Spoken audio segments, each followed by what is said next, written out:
50 kilometers from Bangkok because one of my PhD students has her proposal defense today. Oh, wow. For the research proposal. And then I did, initially I was gonna, that's why I chat on the group WeChat, checking the schedule, because I just like not sure whether like I would be on the road or I would be arriving. Yes, sir. Yes, because the schedule that we have is we don't have time. It is just only the numbers 1 to 3 That's something. True. That's true. Yes. But we don't know also, sir, if the first one is having a Zoom presentation. Yeah, we don't know that whether they have online or on site, whether they send in the video. Hello, everyone. Hi. Hello, Morning, good afternoon. Hello. Hello. Hi, good morning. Good morning and good afternoon. I'm Shakir from Iiarp. And just now I was sitting the live streaming on YouTube. So first of all, I want to ask everyone if you can rename your name with the first name in the paper ID, the last 3 digits. Please. Last digit. Wait, last sir. 3 digits of your paper ID. Wait.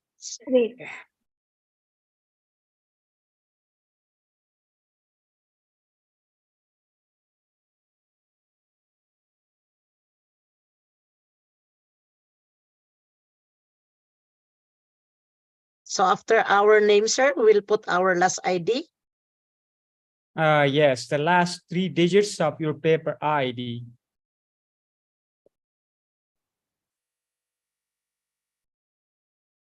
And your first name. The last digit first.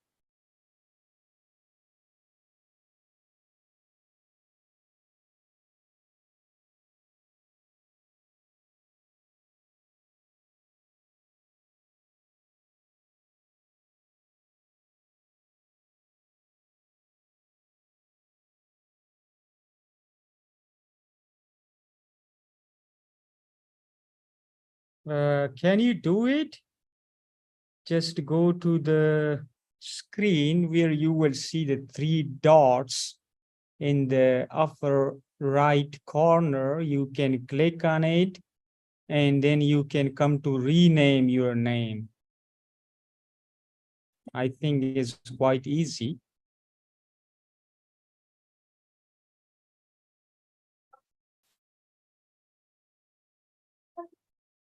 Am I okay? I just put sharp and number.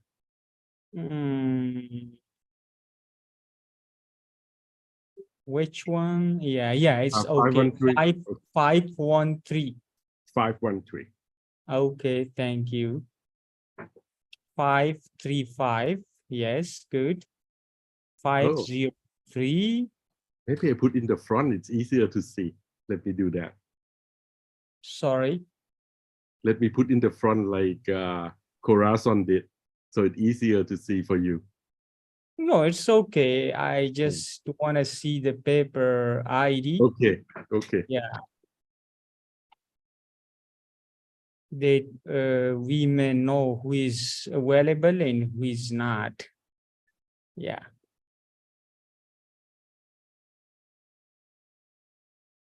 Okay, so please all put your first name with the paper ID. Rename your name in this way that we may be able to see you who is available for the presentation and who is attending.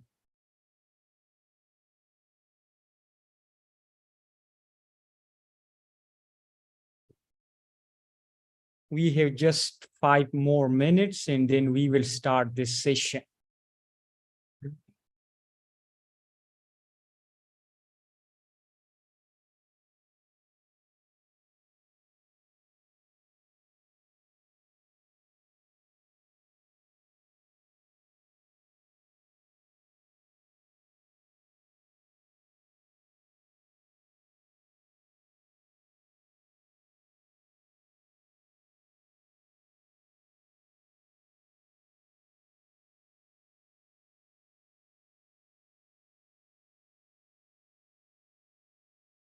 I can see they still, many of the participants didn't rename their name with the paper ID.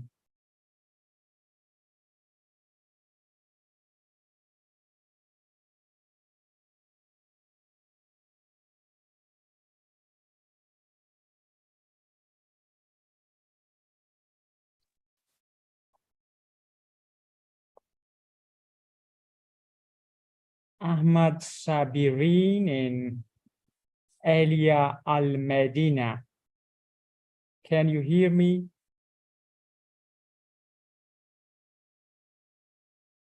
Hello, sir. Yes. Can you please can hear you. rename your name? Okay. Wait a minute, please.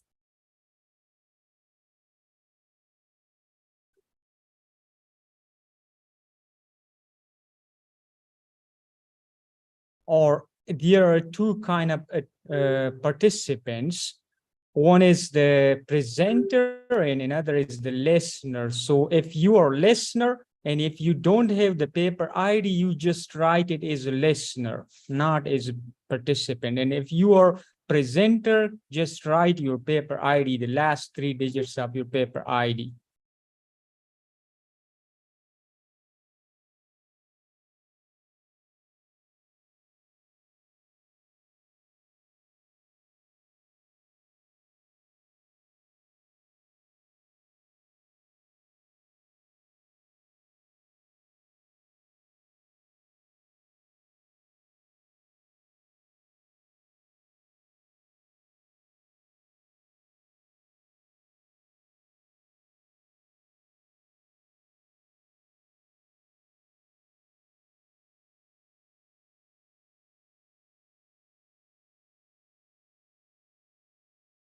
Okay. So we're gonna start it soon after 2 minutes.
Okay, thank you. Good morning and good afternoon. Welcome all to the International Conference on Economics, Business, Tourism, and Social Sciences, organized by International Institute of Academic Research and Publication, known as IIARP. I'm Dr. Shaker, the coordinator for this conference. I will also chair this conference. And I hope all the participants already got the program schedule and other instructions for this online session. And it is to be noted that each presentation will have maximum of 10 minutes and extra 5 minutes for the question and answers. So after completion of all the presentations, we will have a question and answer session, Q&A. And you can ask questions from the participants, or if you have any suggestions for someone, or if you have any general questions regarding the conference or publication, so we can discuss it in the Q&A session. I specifically want to mention that those who already sent their presentations in the recording form, they do not need to play it here live, and we will upload it on our YouTube channel. And the link will be shared with you later in the chat box. So those who are needed by their universities to be live, they can play their video PPTs and Zoom here, and they will be recorded on YouTube channel. I also welcome our keynote speaker, Dr. Marcus Ferraso from Thailand, and who will deliver a keynote speech in the end of the session, titled The Circular Economy in the SME Strategies Field, a Research Agenda. So this will be the keynote speech for this session. And I hope that you all will enjoy with us the session. So without wasting our time, we have to start the session, but I think it's quite important that before starting the session, I need to introduce you with the organization who organized this conference, Iiarp. For this purpose, I will share my screen. Am I audible? Yes. Oh, thank you. Let me share my screen.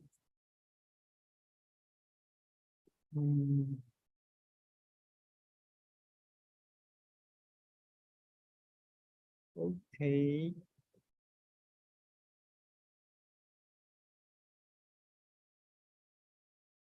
Is it visible to everyone? Yes. Okay, thank you. So this is Iiarp, International Institute of Academic Research and Publication, based in India. Iiarp is a dynamic conglomeration of academia and professionals which is dedicated to promoting research, innovation, making a significant global impact. Our primary objective is to unite researchers and professionals from around the world in different fields, fostering intellectual development and facilitating opportunities for networking and collaboration. So our association is actively engaged, involved in different academic activities, including networking events, meetings, conferences, workshops, research projects, scholarships, and many more. Additionally, we are committed to publishing cutting-edge research publication and recognizing outstanding achievements through academic awards and scholarships. These are some of our associates, such as Clovento Research Conference and Taylor and Francis Publication Group, and our media partner is Conference Alert 360. So what we do, basically, we are involved in organizing world-class networking, international and national conferences, and also publications in international peer-reviewed journals.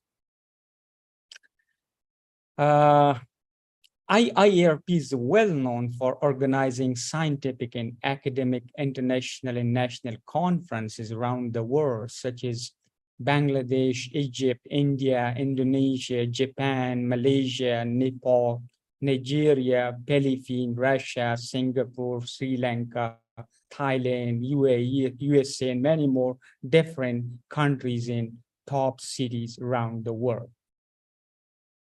So what you can get while participating in Iiarp conferences, you can get the opportunities to publish your abstract and then the conference proceeding and the F1000 Research gateway with the DUI and ISSN number.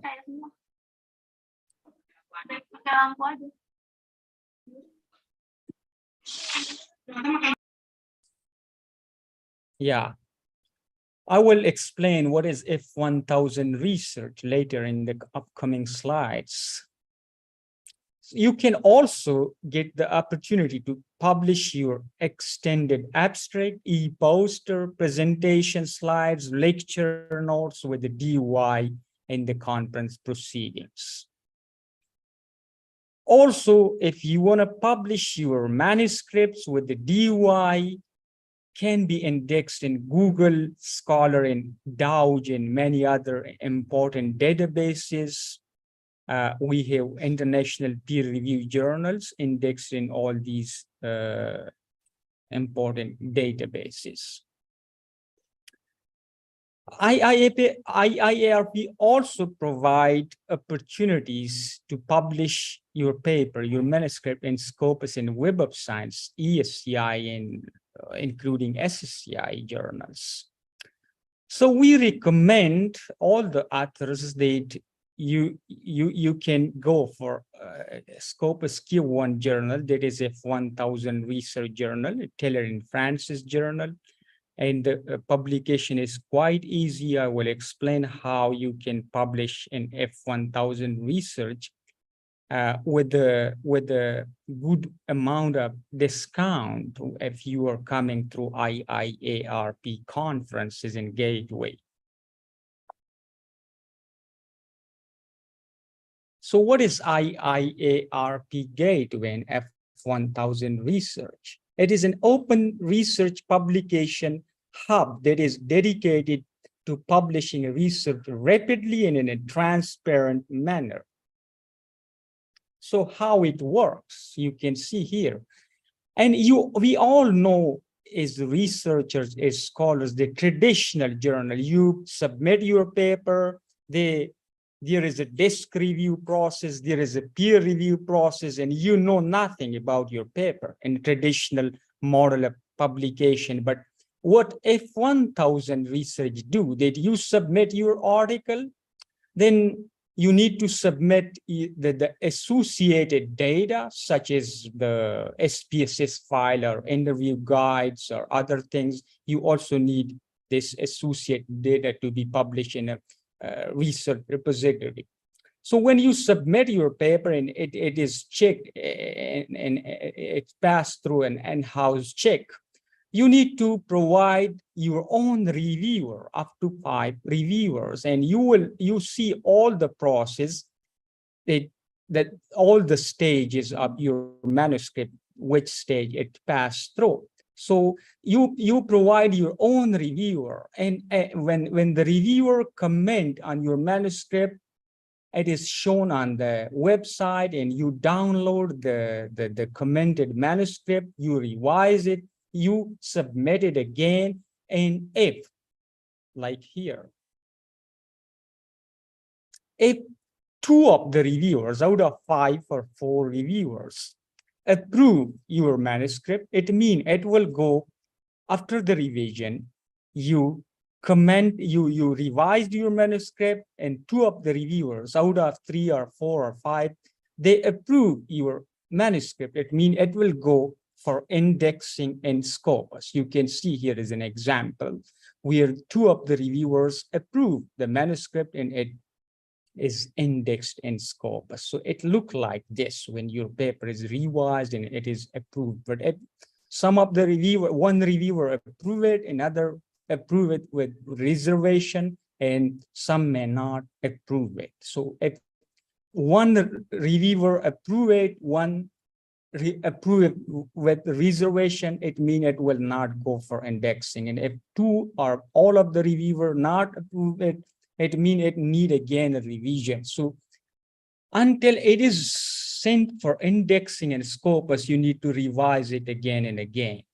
So that's the benefit of publishing or submitting your manuscript in F1000 Research. It means that it is quite author-oriented process. The author can control many of the procedures and during submission and revision and publication. Yeah. So what are some of the criteria for publishing in F1000 Research? The most important is that your paper, your manuscript need to be original, not plagiarized.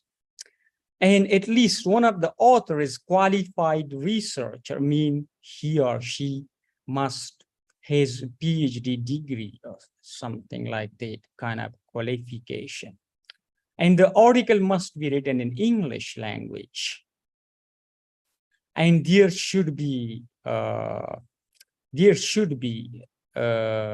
ethical guidelines followed throughout the manuscript or throughout the research conducted. So these are some of the important criteria. So another criteria is that your article or your manuscript must has an associated data set. Without data set, it will not be possible to be published in this journal. This is one of the important criteria. If you or some of you want to publish here, later on you can come for consultation and we will provide you the guidelines. This is just a review or short view. Here are some of the previous publication in different journals: ESCI, Web of Science, Scopus, and Google Index journals. These are some of the glimpses of our past conferences. You can visit website www.iiarp.org for more information. These are some of the highlights or previous online sessions and conferences. So that's all. Thank you so much. And if you want to know more about publication or anything else, you can ask me in the chat box. Also, I will provide you our WhatsApp number and our email number in the chat box later on after the session, and you can add and you can ask for consultation. Thank you so much. Okay, so now we are coming to the session, and the first paper is, wait, let me check, 501.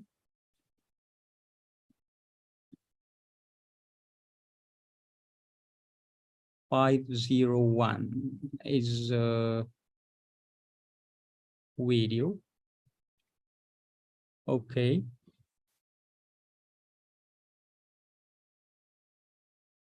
Let me check. Because some of the participants sent their PPTs in the video form, and we will upload it to our YouTube channel. So we will skip all those participants who already sent their videos, and we upload it to our YouTube channel. We will only attend the participants who want to present live on Zoom. Okay. And if still someone who already sent their video and they want to present it here, they can ask me in the chat box. So first paper, I will start from paper ID 518. The paper title is Carbon Emissions Trading, OJK in the, sorry, wait. Global Ecosystem Qua Wadis, Ahmed Sabiri. Are you available? Well, actually, we will You sent a video? present 3 people here. It's not only me, but no. I will present. The present will be presenting by 3 people. Okay, Yeah. but please keep in mind that the maximum time for presentation is 10 minutes. Okay. Might be 40 minutes. Is it okay? If you want to be for 14 minutes, you will have no chance for the Q&A session. So you can choose that. Okay. No worries. Okay. Okay, please go ahead.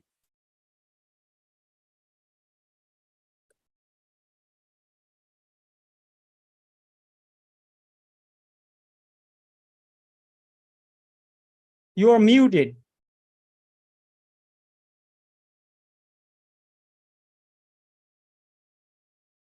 You are muted, 518. Ahmed Sabirin, you are muted. Please share your screen.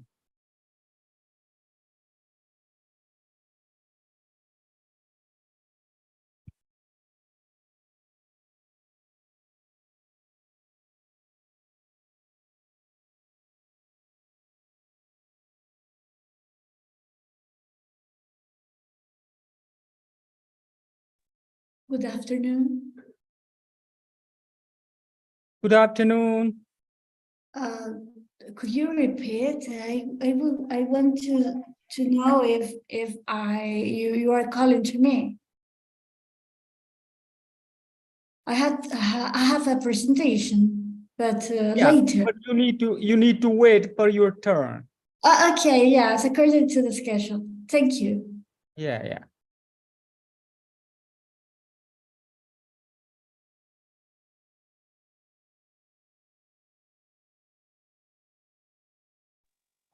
Hello, maybe I will be a first presenter here, and good afternoon all. And I would like to presentation about the carbon emission trading financial service authority Indonesia and the global ecosystem Quafadis. And I'm Nadia Nursanti, and with my partners. Next slide.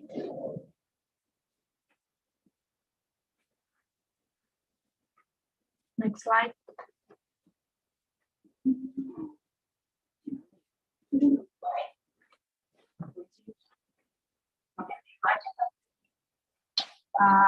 With my partners Ahmad Sabirin and Elia Aldimatu Munawaroh, the research aim to know the features of condition, challenge, and opportunity of Indonesia in carbon emission trading in the global ecosystem, and how the role of OJK in terms of carbon emission trading in Indonesia in dealing with the global ecosystem. Further, this research employed the normative flow methods. And Indonesia, country that has potential carbon dioxide catchment, become one of the most vulnerable country to be capitalized on by neighboring country. It is important for Indonesia in opening a carbon exchange so that state assets can be managed in maximum manners by the state and state revenue. The significant issue in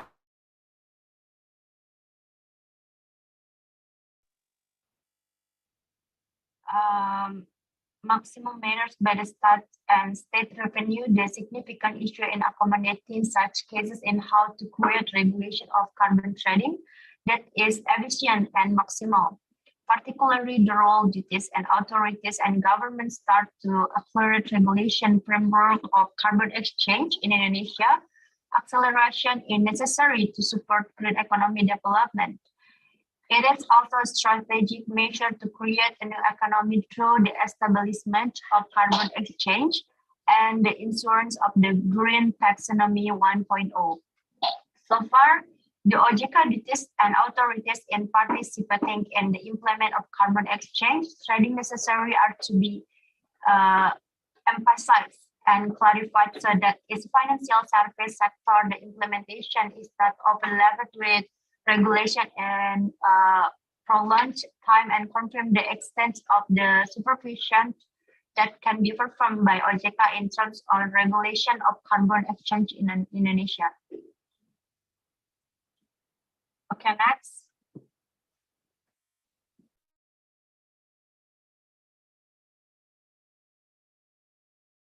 Condition of Indonesia in carbon emission trading. If we see the chart on the screen, Indonesia actually a country having like natural resources, who was committed to reducing carbon emission to maintaining global temperatures increase by improving the target of enhanced nationally determined contribution to 32%, or equivalent with more than 90,000 million tons of CO2 in 2030. Previously, Indonesian targeted a reduction of carbon emission by 29%, or equivalent with more than 1,100 million tons of CO2. In the new enhanced nationally determined contribution targeted of carbon emission reduction increasing to 31.99% with self-effort, or 43.2% with internationally aid in the normal condition. Second scenario, our businesses as usual. The 2040 Indonesian carbon emission will be projected to reach more than 2,000 million tons of equivalent carbon dioxide. Hence, with the existence of the new enhanced NDC, the government targeting Indonesian carbon emission in 2030 will decrease to more than 1,000 tons CO2 with self-effort. Actually, the challenging of Indonesian in carbon emission trending, referring to the value for Indonesian climate change is from the World Bank 2021. Indonesia actually created 97 out from 181 countries that deal with the impact of climate change risk. The rating was depicted from the ND grant, or Northern German Global Adaptation Initiative, index that measures a country's vulnerability in dealing with climate change by considering the factorial combination of politics, geography, and social due to social factors contributing to the country vulnerability to temperature rising. The study that had by the World Bank placed Indonesia as great vulnerable country. Indonesian temperature rising was estimated lower than the global average. Indonesian had to continuously take mitigation measures in dealing with such risks, including its contribution to reducing GHG emission. And actually, the opportunity of Indonesia in carbon emission trending, carbon tradition was highly useful for Indonesia, which had one of the tropical forests in the world, according to the coordinating Ministry Marine and Environment. Indonesia had the widest tropical forest in what with an area of 125.9 million hectares that had the potential to absorb carbon emission of 25.80 billion tons. Meanwhile, the total area of mangrove forest in Indonesia, which is 3.31 million hectares, and it was about 7.5 billion hectares, respectively absorbing carbon emission of 33 billion tons and 95 billion tons. The application of NBS project contribute to carbon trading as provider of carbon credit in GHG emission mitigation. Based the conclusion of the Ministry of Environmental and Forest in 2020, the potential economic value from carbon trading reached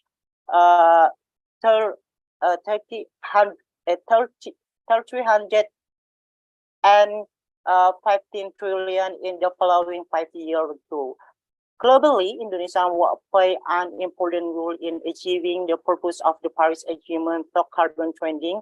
One of the aspects of running cities opportunity was the involvement of domestic stakeholders.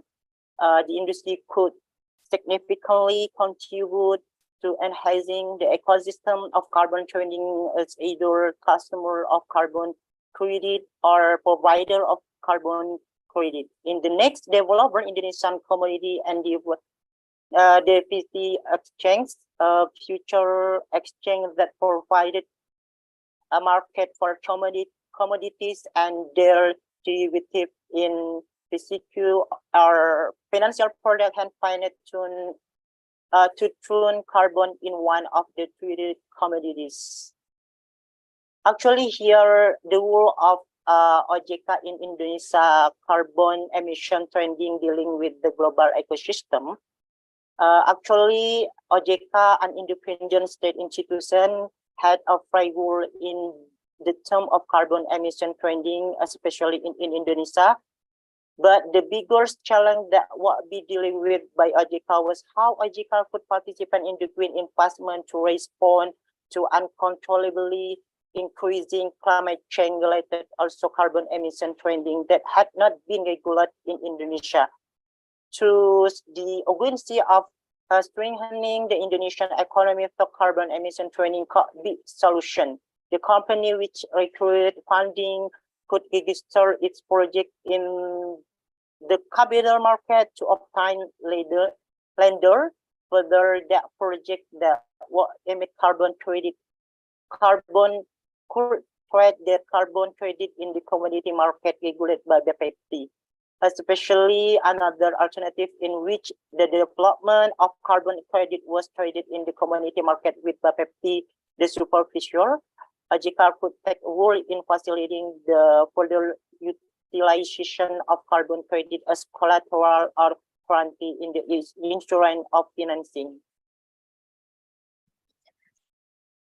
And other roles of OJK is executing the duties of the financial service authority that had regulation right managed to instrumental secondary trading related to carbon economic value on the carbon exchange. Moreover, OJK needed to improve its collaboration with related stakeholders. OJK had to coordinate and cooperate with other stakeholders in the carbon market to complete each other in the management of the carbon market with duplicate regulation and as well as mitigate potential risks and challenges establishing equilibrium between the development of the national financial system, carbon market, environment, and customer protection aspect.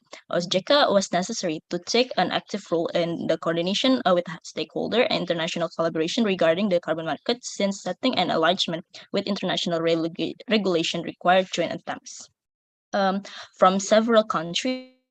Benchmark in implementing the existing regulation and clearly and strictly regulating related to carbon emission trading as follow. The first, as in Canada, there were like 14 mechanism of different carbon price determination, including 6 tax carbon programs, 6 basic and credit system, and 2 CNT system. The implementation of various jurisdictions at the global, national, regional, and local levels in Canada highlighted that all provinces in the country were responsible for managing their natural resources and energy.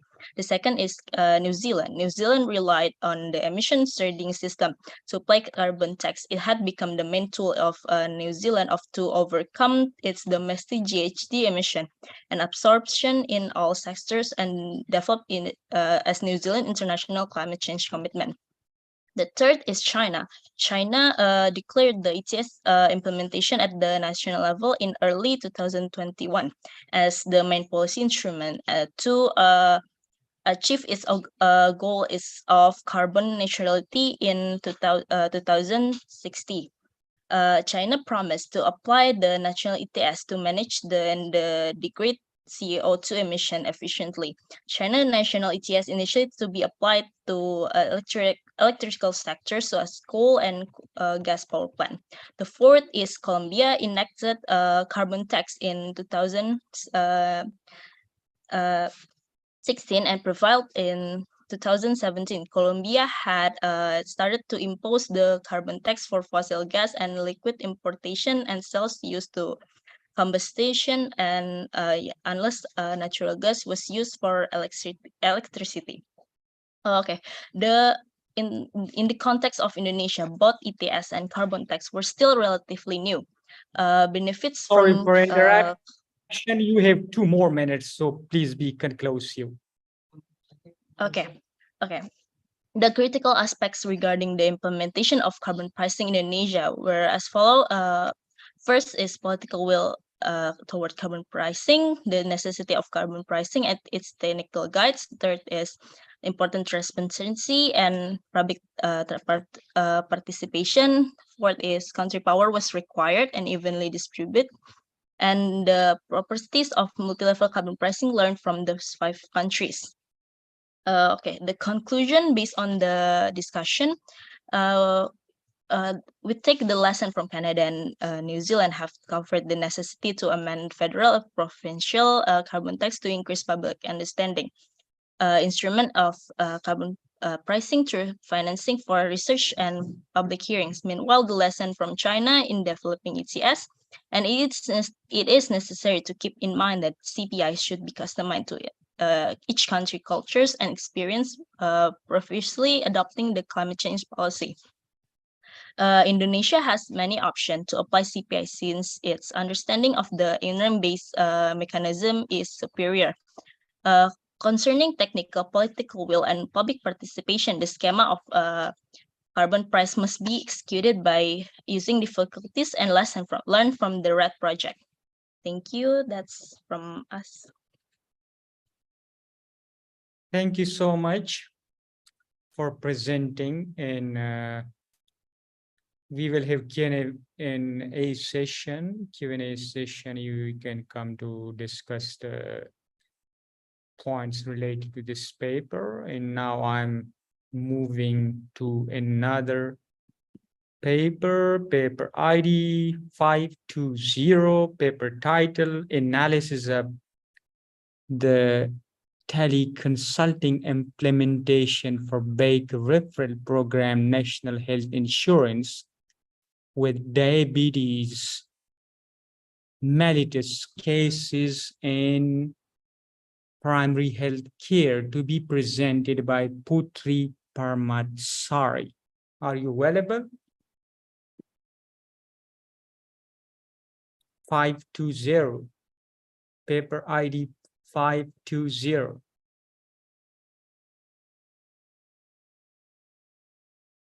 Paper ID 520.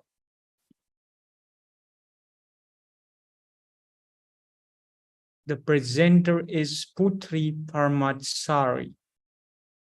Are you available? 520. Let me see on the screen. I think not available. So we can move to the next presenter. And the next presenter is, let me check this with paper ID 533. And the paper title is The Analysis of the Relationship Between Productivity and the Work Environment in the Ecuador by 2022. To be presented by Reni Farouk Garzouzi Finke. Sorry, man, mispronouncing the name. Garzouzi Pinkai. Okay, thank you. Good afternoon. 3. Okay. Good afternoon.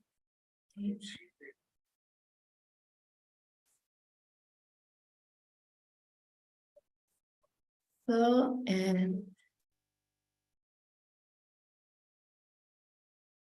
okay. So good afternoon. We are from Ecuador in Latin America. So we have the pleasure to be here to present the analysis of the relationship between productivity and work environment in Ecuador. Okay, we have here the researcher. Okay, we have here Rene Garzouzi. We have the second investigator. She's Wendy Wasburn Tinoco, and me, Yamel Sofia Garzouzi Pinkai. In this case, I am the only presenter because I am the only one I speak English. Okay. Okay. So we have here the profile, you know, the profile of the presentation. We have designer. We have here the first author, the second author, and the third author, and the fourth author. You have here a profile. Okay. So here I start biography. This is just a quick biography, not the only one, not the all biography, just the most important. Okay, so we have here analysis of relationship between productivity and work environment in Ecuador. We have here an abstract in the present investigation. The topics related to the work environment and the productivity are reviewed, and the all literary and scientific production that is focused on this field of study at the organizational level, where the theories and previous investigation are presented and described with greater relevance for the development and the proposed theme. In this scientific literature, when the terms is work environment and productivity are presented in the same investigation, they are usually related to the following terms: job satisfaction, care, value, comfort, success, and symptoms. Okay, we have just an abstract. Here we have let's see the introduction. Globalization has forced economy to evolve towards services and information technology, generating new ways of working, making employees and organization most valued assets. The work environment quality can determine the level of employees' motivation, performance, and productivity, specifically focusing on communication, cooperation, and the interdependence among co-workers as factor that affects quality and important preserve human talent. Since the recent decades, we have been ignored due to technology progress and it has influenced economic growth and the productivities. For this reason, the work environment is a key factor in improving organizational performance. Authors such as Moody, Handy are agree that a company has the ability to positively influence through the work environment, the employee rate, innovation level, and collaboration with the other employees. This work redesign practice and their work environment incorporates the potential to improve both the productivities and worker well-being, which is reflected in the economy performance perceived by the organization's challenge due to ongoing structural changes in work environment and aging workforce and an increasing number of employees affected by stress at work, and in the same way the increase in business competition to attract its collaborators.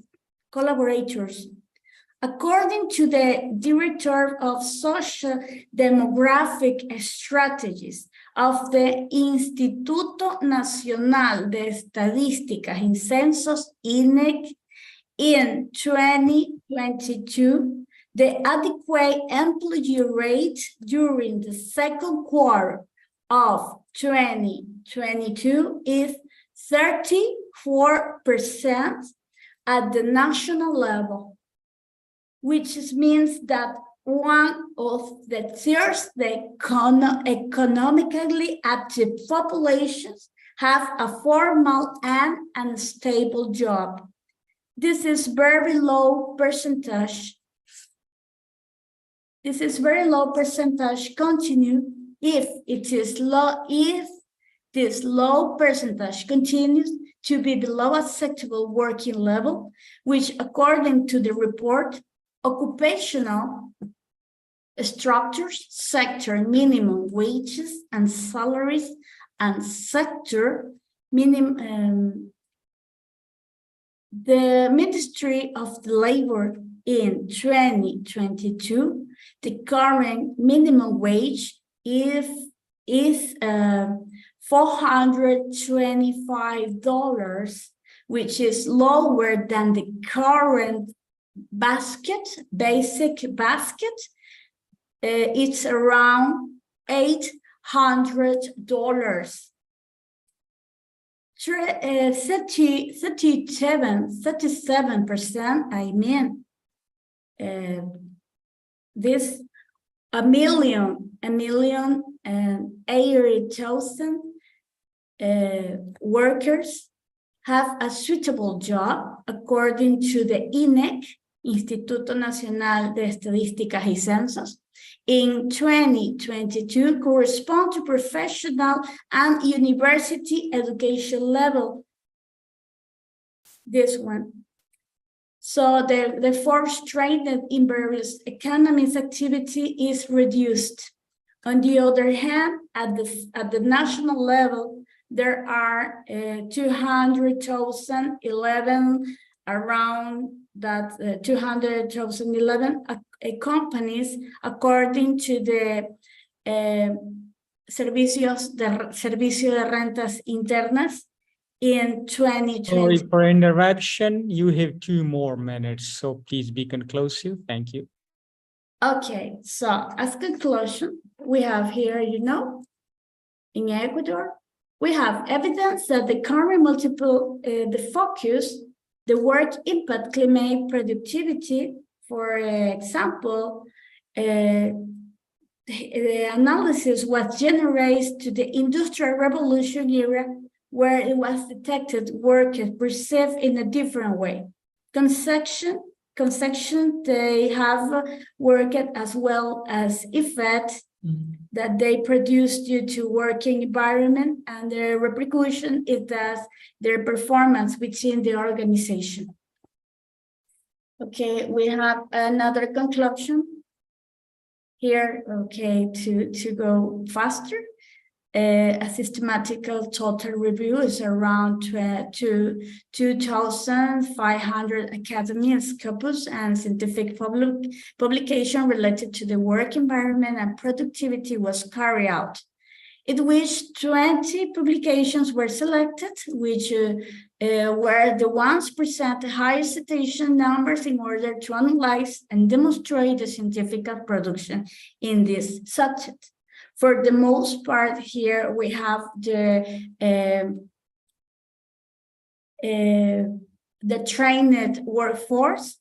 You have medicine, engineering, social science, business, environment, nursing, psychology. We have here the percentage we can see. Here we have the conclusions. Additionally, the authors define the work environment as a set of characteristics that are perceived by the collaborators with direct influence the workers' motivation among the aspects can be included from the workplace. Interpersonal relationship, intrinsic and extrinsic rewards among outer aspects that influence the work environment describing. Then as job satisfaction, internal environment, conflict development, effects in expectations, and salaries. Okay, the factors directly influence empowerment and competitiveness in the workplace. Okay, that's my presentation to be faster. Thank you. Thank you so much. Thank you for the presentation, and we will have Q&A session. We will discuss if any questions related to your presentation. Okay. Thank you. So now I'm moving to the next paper. The next paper is 507, paper ID 507. The paper title is Achievements, Motivation, and Performance of Judo Athletes in the Universities of Baguio City, to be presented by Corazon B. Alhido. Are you available? Yes, sir. I'm in. Okay, thank you so much. Please share your screen. May I present na my...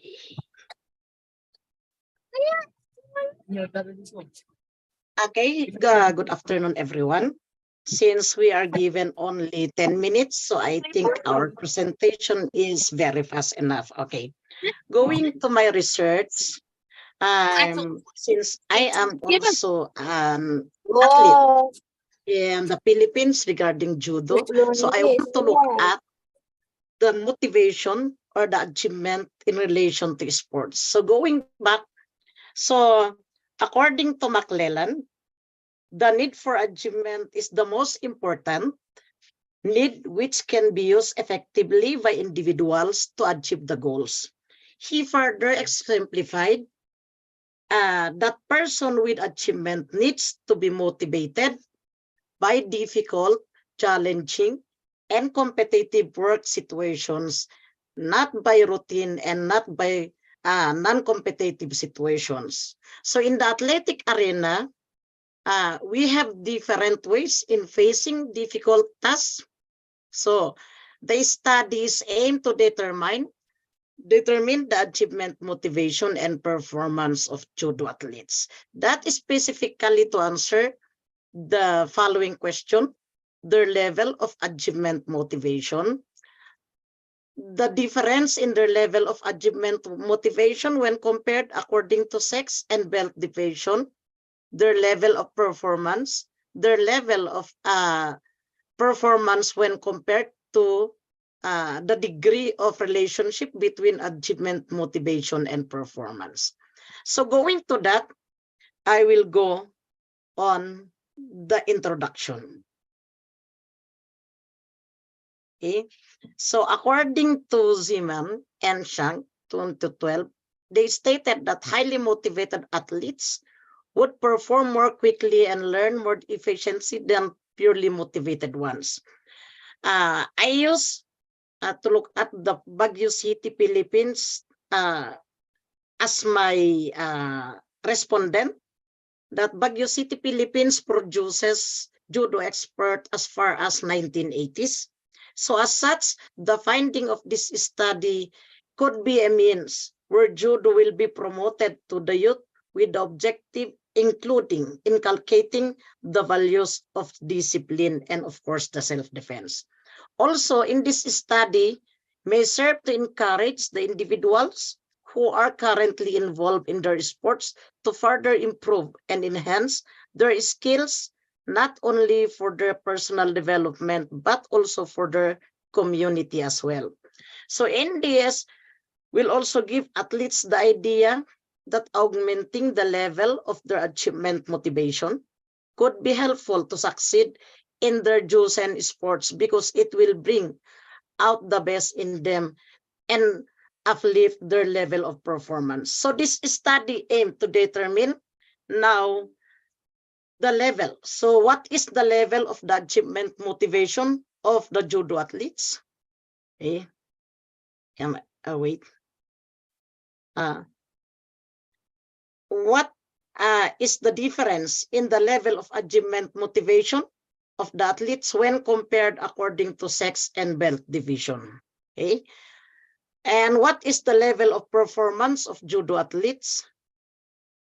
What is the difference in the performance of judo athletes when compared according to sex and belt division? And what is the degree of relationship between judo athletes, between achievement, motivation, and performance of judo athletes? So, and the last one is the program that can be developed to enhance the performance of judo athletes. Okay.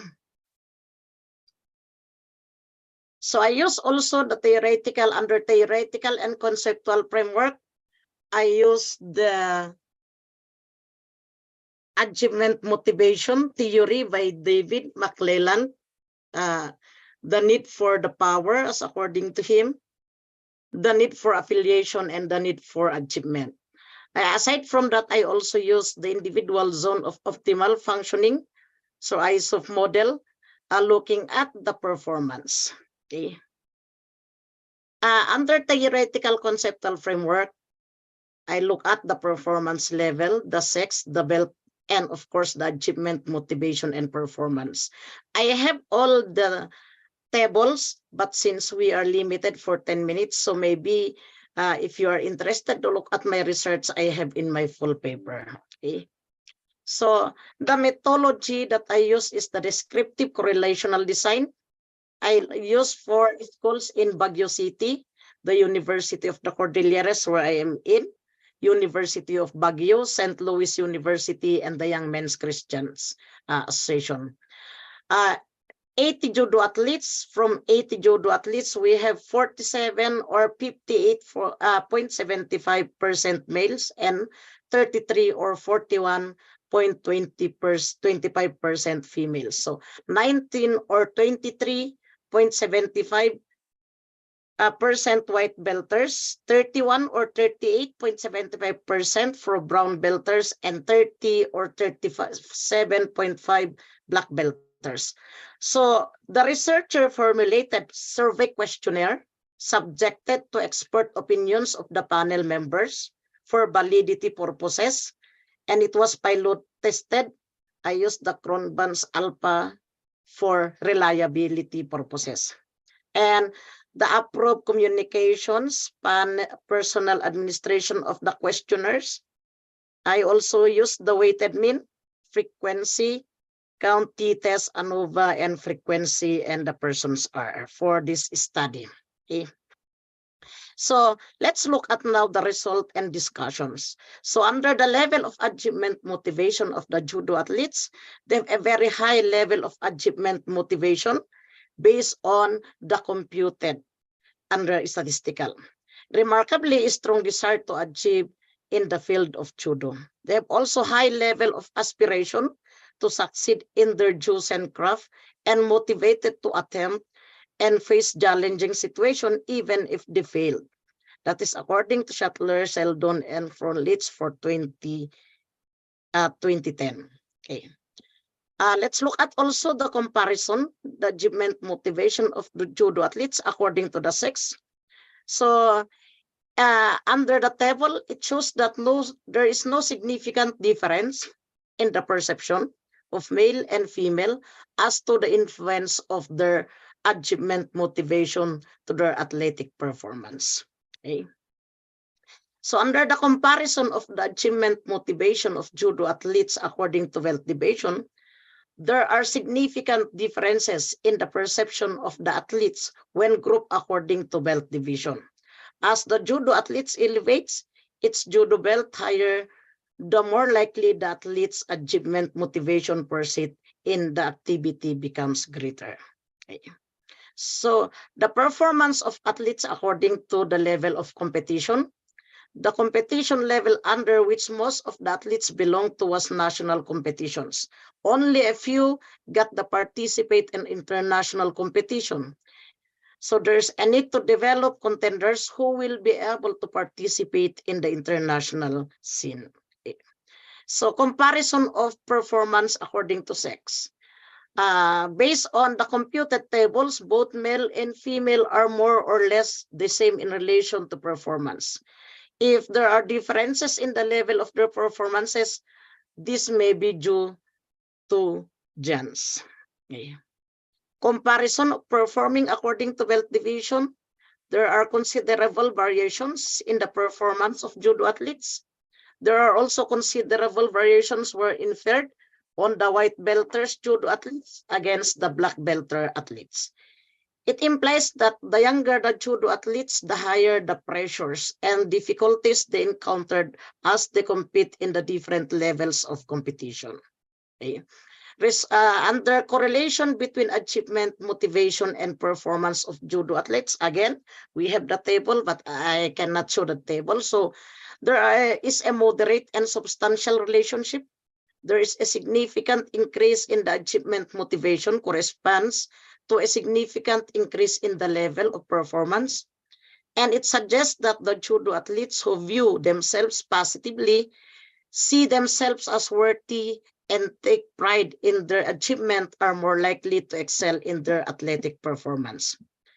Okay, significance that the influence of achievement motivation are strengthened, the more likely the level of performance of athletes will. We have 2 more minutes, so we can close you. Thank you. So under conclusions, there is a high achievement motivation and people, especially judo athletes, guarantee success of their athletic pursuit for the excellence of performance. There is also influence of achievement motivation that did not vary significantly across the ranger. Judo athletes from different belt divisions have varied perceptions on the influence of achievement motivation to themselves as an athlete. The result shows that the higher their years of experience as judo players, the higher their confidence in facing challenging tasks and achieving optimum performance in competition. So, achievement motivation exert significant influence to the performance of judo athletes in the events that this suggests that the higher the achievement motivation of athletes, their performance will be increased as well. Thank you. Thank you so much for presentation, and we will have Q&A session. We will discuss the points related to this presentation. So I'm moving toward the next presenter. In the paper ID is 513. The paper title is an examination of the administrative competence of the operating committee of the Ratchaburi Teacher Saving Cooperative, to be presented by Chod and Da Wongsi. Sorry if I'm mispronouncing your name. Thank you very much. Good afternoon, everyone. My name is Chod, and this work is the part of our currently ongoing research project. We cut this part for the examination of administrative competence. So we want to measure the competence for the teacher saving cooperative in Ratchaburi province. These are my colleagues. So there are Dr. Nopadon Tumshir from the Faculty of Education, Assistant Professor Niparat Bugun from the College of Muay Thai and Traditional Thai Medicine, and me, Dr. Chod Intawong from Faculty of Industrial Technology of Muban Jombun Ratchapat University. For today's talk, I would like to split into 5 sessions and summary. I would like to motivate you how we look at the competency for the worker in general, and then we move on to why we need to do this project. And then this is a qualitative research project.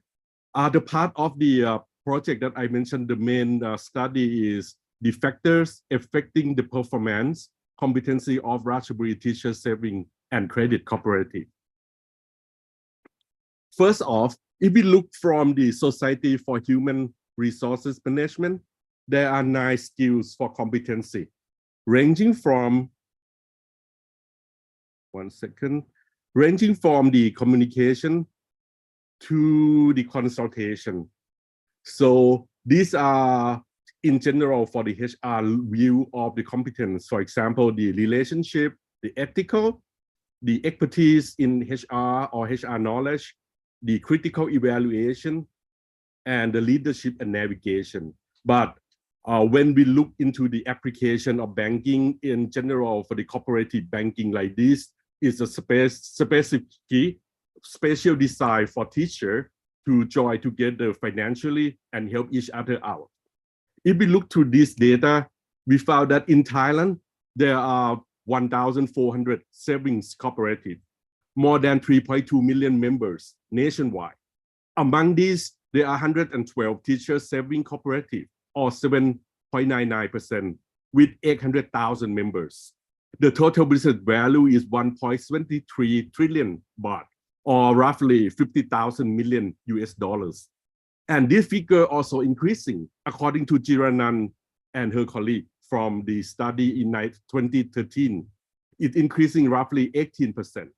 If we look closer to the Ratchaburi, which is the province where my workplace from, in the western part of Thailand, there are more than 9,700 members. And with the working capital is roughly 4,000 million baht, or 118 million US dollars. If you see this figure, you would be wondering, right, why would they not go into the traditional banking system?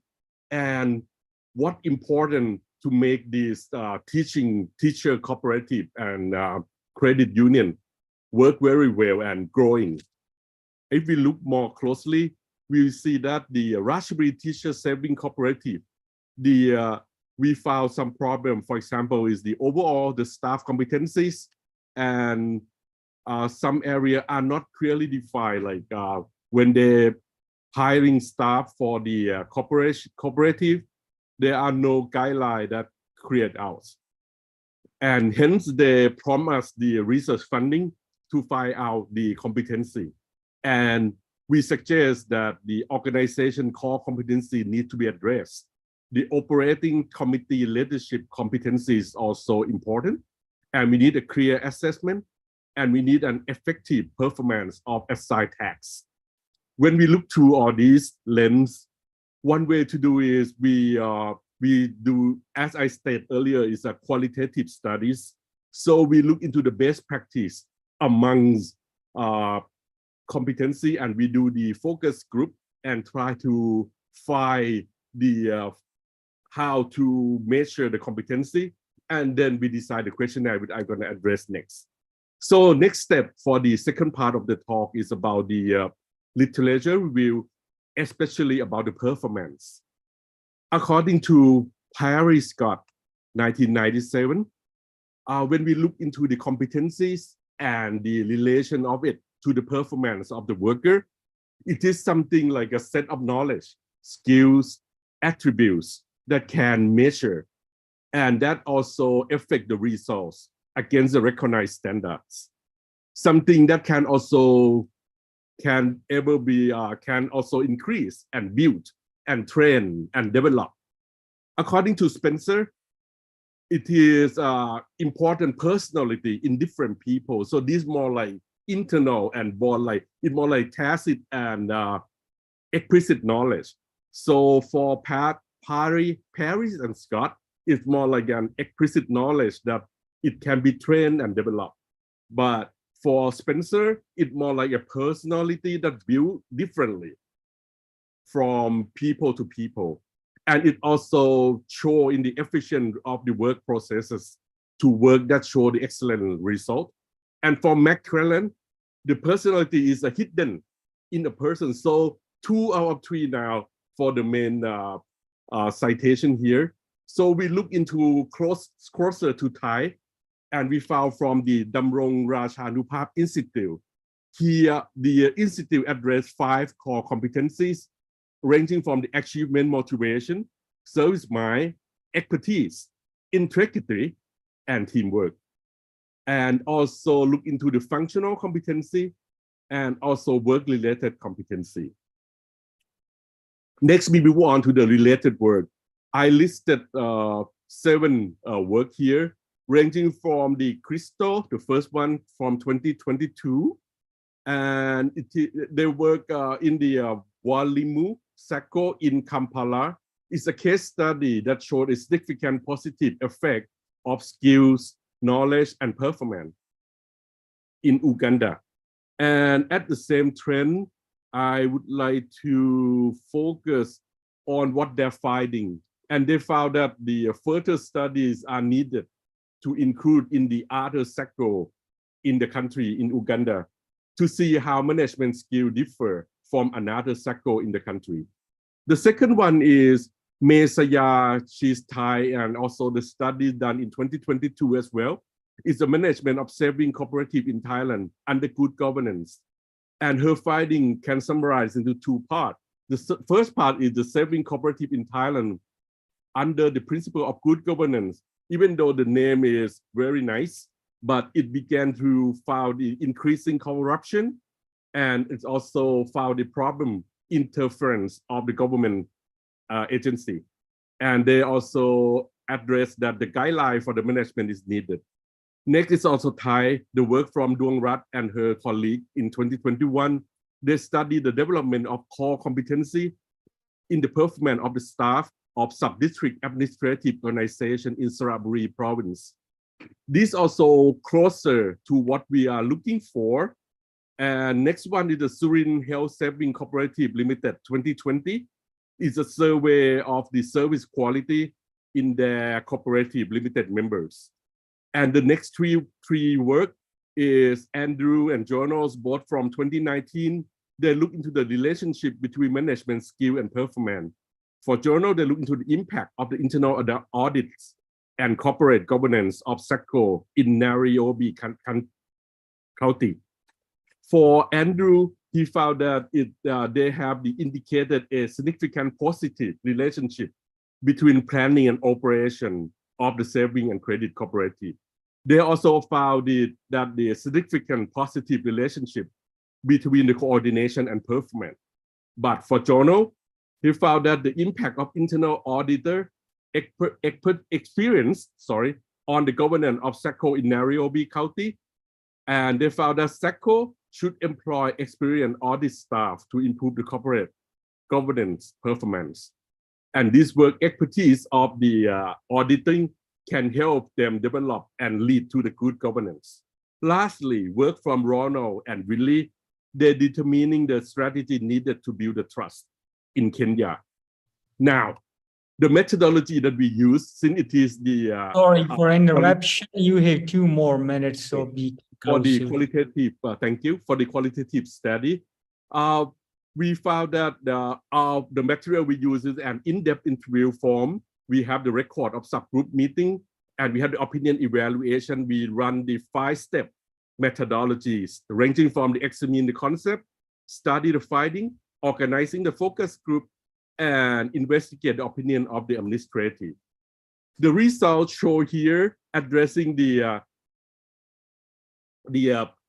10 competency listed, but the first top 3, ranging from the blue one that I highlighted, strongly agree. Their focus group are strongly agree on the financial literacy, the customer service, and the operational digitalization.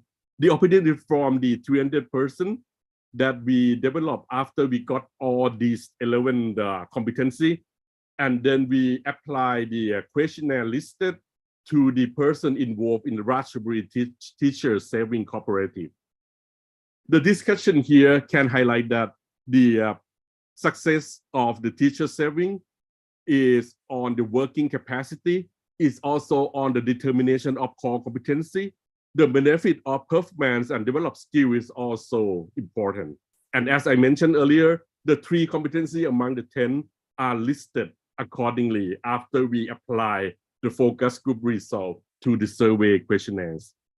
As I said, another 7, the top 3 up there is financial literacy, collaboration and teamwork, and communication.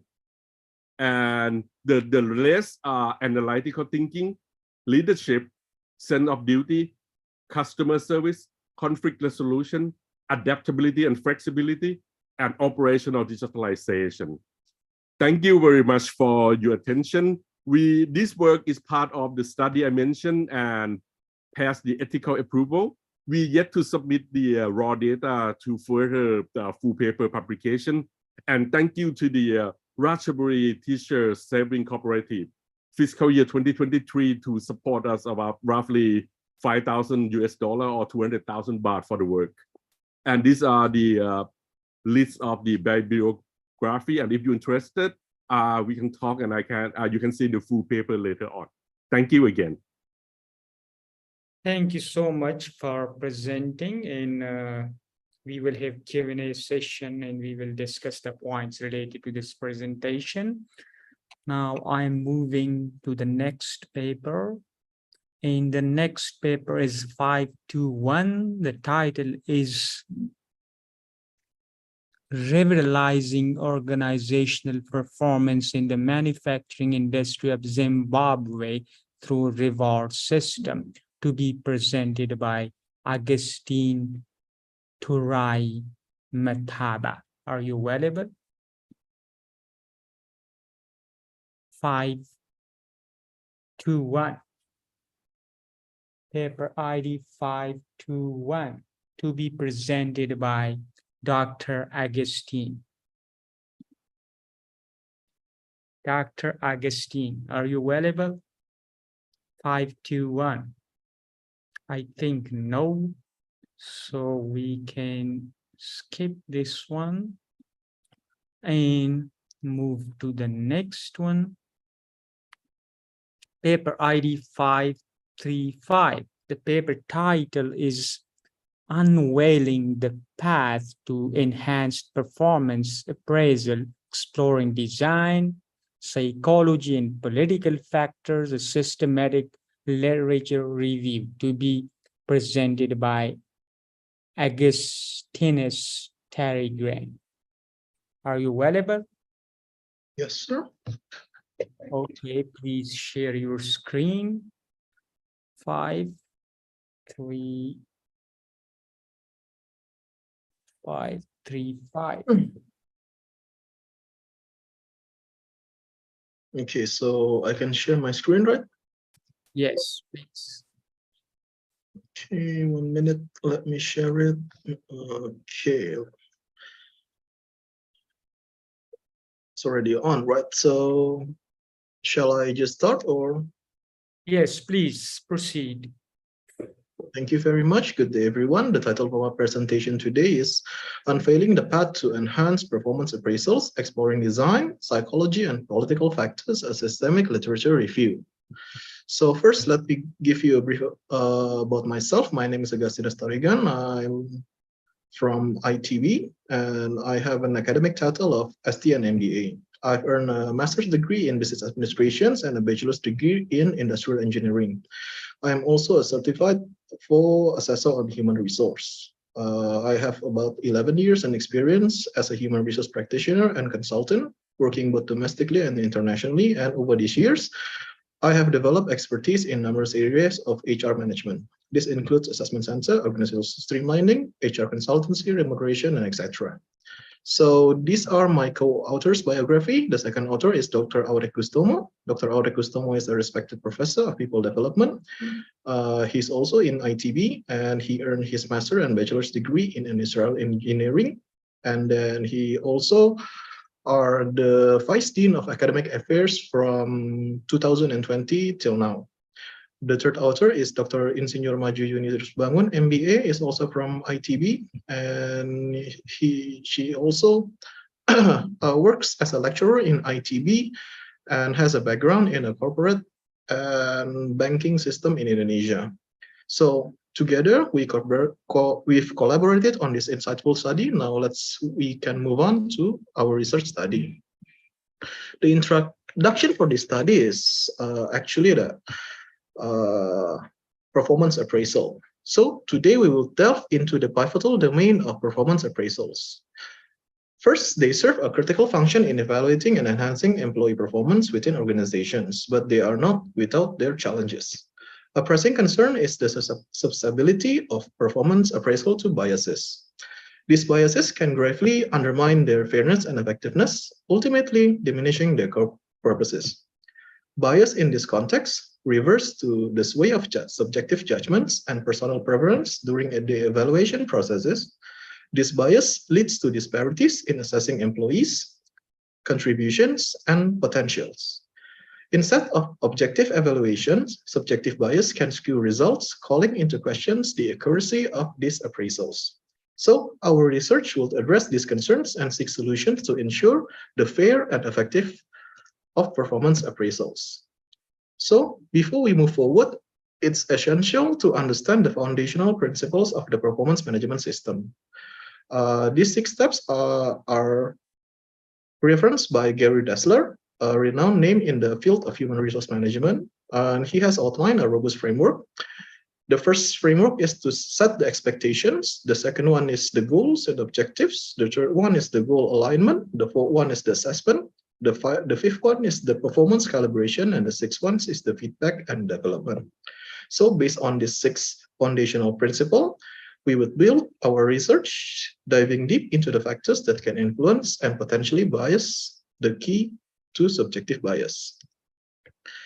Okay, so for the systemic literature review, our methodology is the first one is we, of course, did an initial examination of article titles. The research was primarily on 3 associated terms with performance appraisals. So on this step, we do a broad research, and the result is about 18,280 documents.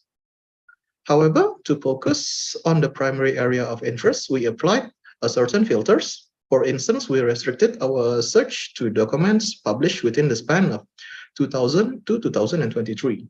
This brought down the search result to about 2,449 items. To further refine the selection of studies, we specified the criteria. We limited the subject area to social science, business, management, and accounting. Additionally, we only considered articles from reputable journals that we were written in English. So after the selections are done, we ensured the quality and relevance of the articles included in our review. Continuing from where we left off, we imposed a minimum citation requirement. In order to prioritize studies that have had significant impact and influence in the field, we set a requirement of minimum 100 citations. Next, we applied keywords and filters. The chosen keywords were performance appraisals, politics, subjective bias. By combining these keywords with the previously mentioned filters and criteria, we get a final selection of about 175 studies. Now, after we get these 175 studies, we then implemented an exclusion criterion to further refine our data pool. So this criterion to exclude studies with the highest number of citation and then predominantly utilize either qualitative or quantitative data processing methods. This resulted in about 42 studies from our analysis. So after these studies are brought to about 42 studies, we could then generate our our state-of-the-art table, which of course has about 3 main variables in total. The first dimension is the research methodology. The categorization for research methodology is the study done in quantitative or qualitative study. The next dimension, because we focus on the public sector, of course, we need the variables for is it applicable in the public sectors or not. This category denotes whether the studies examine performance appraisals in the public sector context, given that we need to focus on this area. And then finally, we classified the studies based on various variable criticals to our research, including performance appraisal designs, psychological factors, political factors, goal setting, execution of performance appraisals, subjective bias, and acceptable fairness. So these are the total table, about 3 slides, with the total of 42 research. So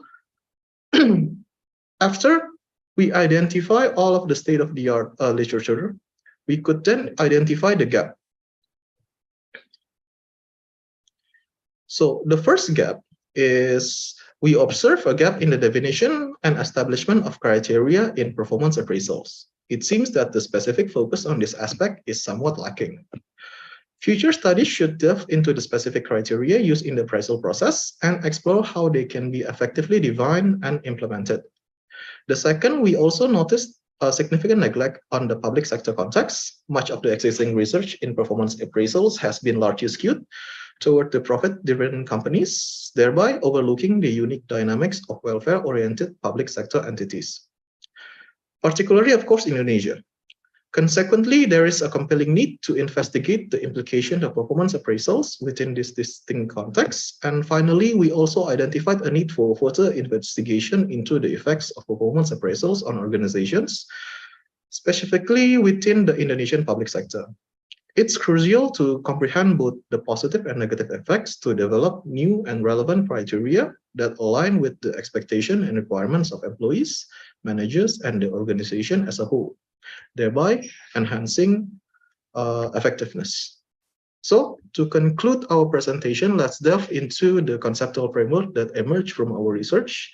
This framework, which lies at the heart of the study, essentially captures how to design of performance appraisals, psychological factors, and political factors intersect to influence subjective bias, thus in turn has a significant bearing on the process of goal Sorry for setting and the interruption. You execution. have 2 more minutes, so we can close it. Thank you. Okay. On the process of the goal setting and the execution of performance appraisal. It is important to note that this variable collectively shape that we refer to as acceptable fairness. Understanding and effectively addressing the role of subjective bias within the goal setting and execution performance appraisal is key for promoting fairness and accuracy in these crucial processes.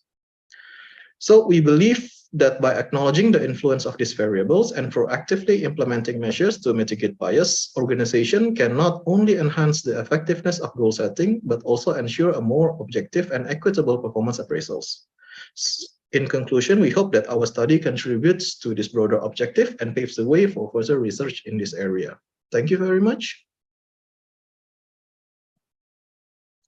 Thank you. Thank you so much for presenting, and we will have Q&A session. If you have any question, you can come to discuss in the Q&A session. So this is done, and we are moving toward the next paper. The next presenter is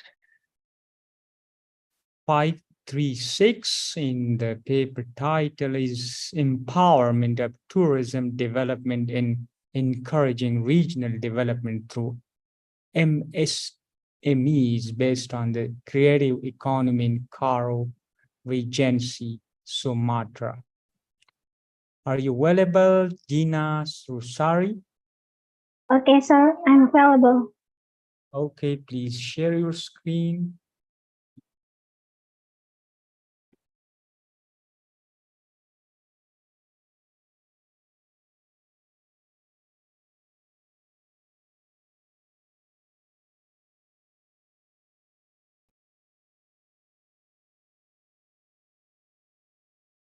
Okay, good day from Medan, Indonesia.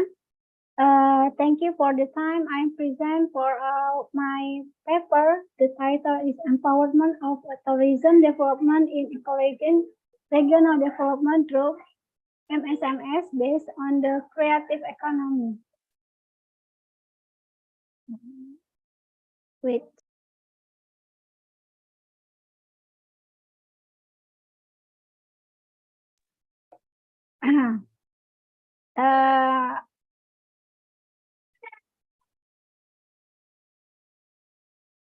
Let me introduce the author. The first one, me, Dina Rosari. The second one, Satya Negara Lubis. The third, Regiman, and the fourth is Agus Purwoko. Okay, the subject of this research is the tourism development version for the development of the Karo district location in North Sumatra, Medan, Indonesia. Iiarp micro, small, and medium companies, MSMEs, based on the innovative economic system. This kind of research may be categorized into quantitative facts based on the form of information and its analysis. Quantitative data is a statistic with the form numeric statistic of qualitative data and evaluates. And this research use the PLS, smart PLS system, and the result, that tourism development has a substantial impact on the local development in the identical time.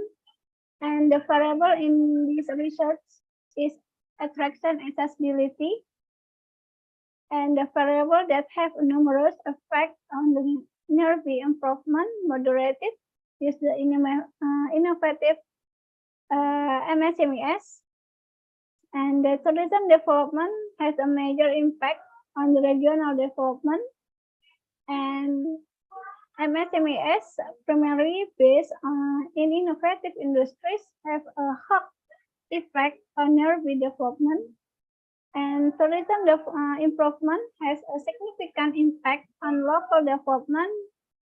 Circuitously, we are innovative enterprise-based small and medium organization. Okay. I will describe for the research. Regional development is the utilization of the certain administrative areas to ensure human welfare through the use of existing assets in leading, green, synergic, and sustainable manner. Research encouraging excessively profitable financial activities, fostering favorable climate conditions, and protecting and offering facilities and infrastructure. The main objective of regional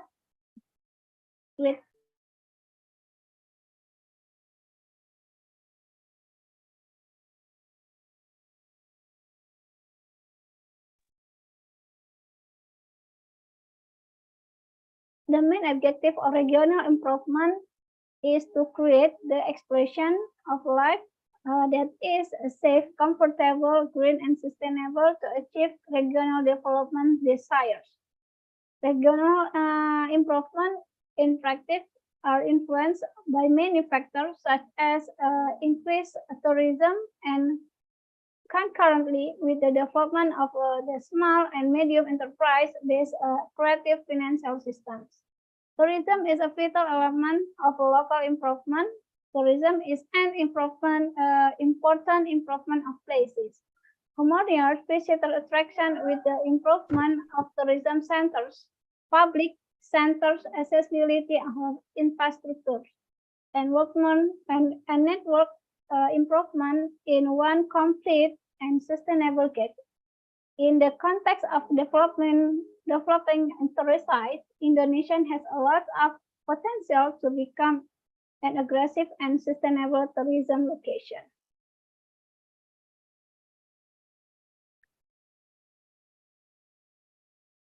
For this research, I use literature theory with economic growth, regional development, tourism development, MSMEs, economic, creative, and entrepreneur. I use this theory to complete this research. This is the result of the process data. The result gives us that for the attractive and accessibility give a big impact, significant, for the regional development MSMEs, but partial attractive, not significant for the MSES and regional development, because in Karo Regency, he then facilitate for a place to make a place center which the product of MSCS for the visitors. So there are faraway distance for the production of MSCS products to get the visitors who comes to Karo Regency.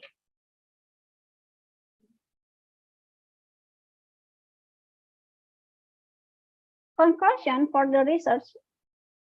The first, tourism development, attractive and stability for the variable at the same time has an important impact on the regional development, even though partially for the variable are impartial. There's one of variable does not have a broad effect for the MSCS, yeah, and it's the attractive, yeah. And the second one, the increase on tourism has a smooth effect on the surrounding development. The third, creative economy-based MSCS has a broad impact on regional progress, the regional development. The fourth, tourism development has a significant indirect impact on the regional development through creative economy MSCS, even though the variable are partial, have no significant effect. Suggestion. Based on the result of the data analysis and the result of the study, to continue the study to influence tourism development and improving the surrounding area through the small and medium enterprise, especially those based on the creative economy system. The following suggestions are submitted first. The Karo Regency atau Regional Tourism Office and UMKM Corporation Employment carry out joint activities to support UMKM or MSS in developing the tourism and the creative economy, which will have a maximum impact on the regional development of Karo Regency through the economy, society, and physical and infrastructure improvement.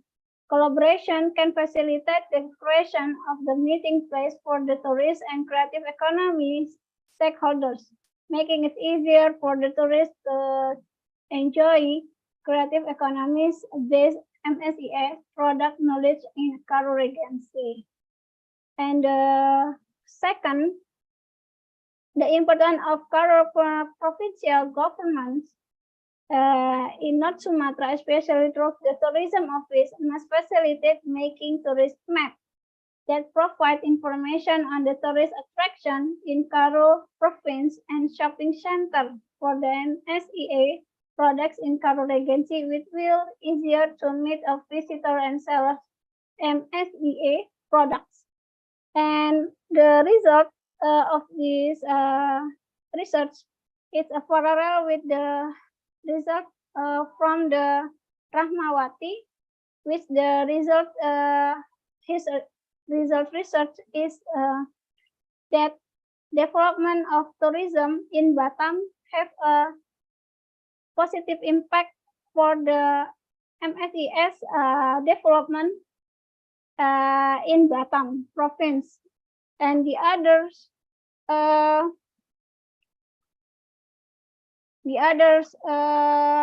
results is wait for a minute.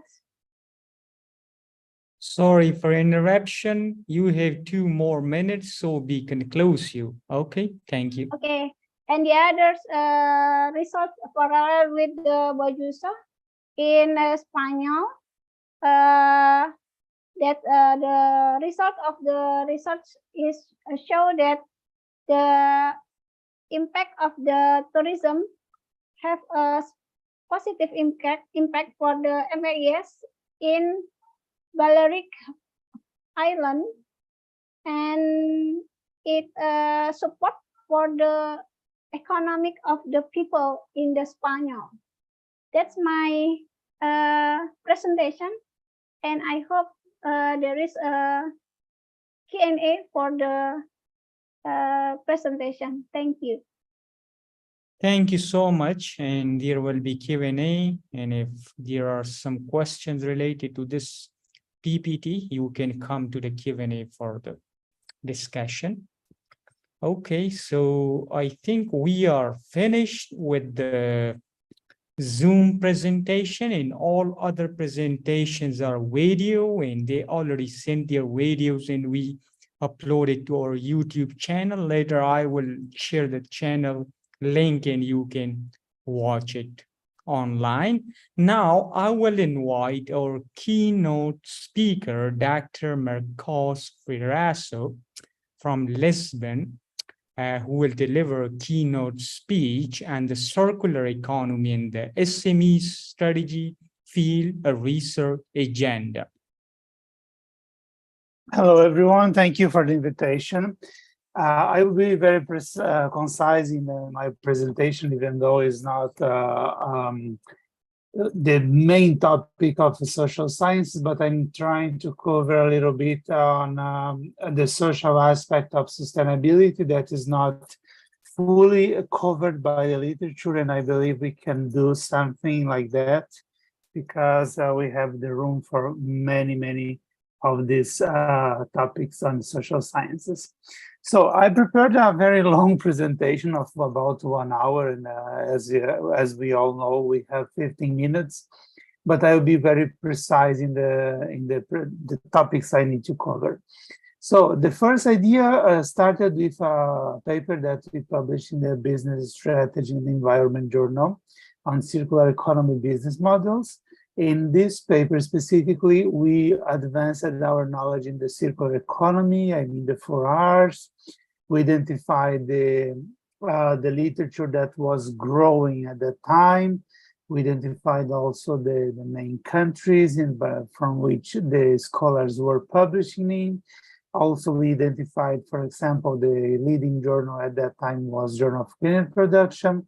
And then going to the results, we found some very specific topics to be addressed in the literature, and one of them is related to the strategy. For example, we identified many topics for to be addressed in the circular economy and also in the business model literature, in the supply chain, also in the value, how we can create value and share and capture the value that is according to the business model literature.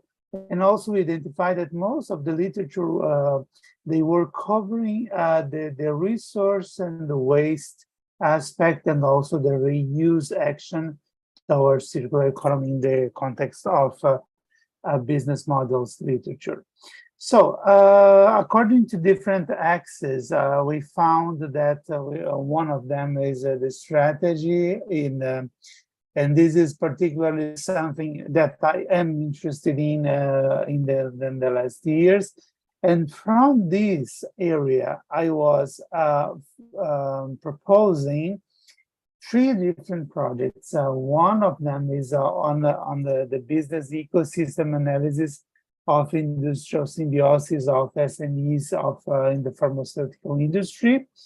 Specifically in this one, we identified then how we can manage, how they are managing the idea of becoming more circular, how the small companies in the pharmaceutical industry, they are trying to be more circular.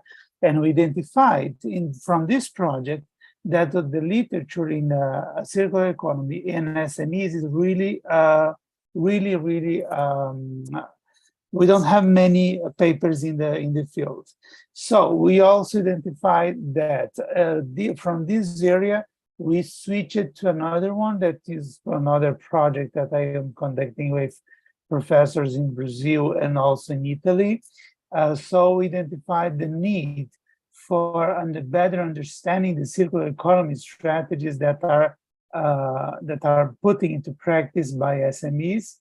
And then we are, at this point, we are collecting data and trying to, at the end, the expectation is to, at the end of this project, to present one qualitative comparative analysis model for assessing the stages of implementation of the strategies, the circular strategies into SMEs.